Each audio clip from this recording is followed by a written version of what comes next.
বুধবার 20 নভেম্বর প্রাক্তন কেন্দ্রীয় মন্ত্রী তথা জননেতা প্রয়াত প্রিয়রঞ্জন দাশমুন্সির প্রয়াণ দিবস। এদিন যথাযথ শ্রদ্ধার সাথে দিনটিকে পালন করল উত্তর দিনাজপুর জেলা কংগ্রেস। এদিন রায়গঞ্জে অবস্থিত জেলা কংগ্রেস কার্যালয়ে প্রিয়রঞ্জন দাশমুন্সির প্রতিকৃতিতে শ্রদ্ধা নিবেদন করে দলীয় নেতৃত্ব। উপস্থিত ছিলেন জেলা কংগ্রেস সভাপতি মোহিত সেনগুপ্ত, লিয়াকত আলী সহ অনেকেই। রায়গঞ্জ তথা এই জেলায় প্রিয়রঞ্জন দাশমুন্সির আমলে কি কি উন্নয়নমূলক কার্য সাধন হয়েছিল তা তুলে ধরেন মোহিত সেনগুপ্ত।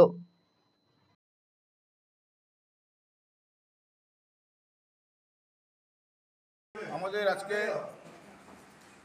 সর্বভারতীয় কংগ্রেসের নেতা প্রাক্তন কেন্দ্রীয় মন্ত্রী প্রিয়রঞ্জন দাশমুন্সির ৮ম মৃত্যুদিন। সেই উপলক্ষে তার শ্রদ্ধা জানানোর জন্য আমরা জেলার সর্বত্র উপস্থিত হয়েছি এবং আজকে আমরা জেলা কংগ্রেসে এসেছি। প্রিয়দার অবদান আমরা কোনদিন ভুলতে পারবো না। উনি যে কাজগুলো জেলায় করে গেছেন তারপরে আর কোনো কাজ করতে পারেনি। আমাদের জেলাটাকে একটা জায়গায় একটা পৌঁছে দিয়েছেন ভারতবর্ষের মানচিত্রে। এবং আজ এইমস নামের হাসপাতাল উনি উদ্যোগ নিয়ে কেন্দ্রীয় প্রধানমন্ত্রীকে মনমোহন সিংকে বলে আমাদের রায়গঞ্জে পানিশালায় এইমস হাসপাতাল প্রতিষ্ঠা করার ব্যবস্থা করেছিলেন।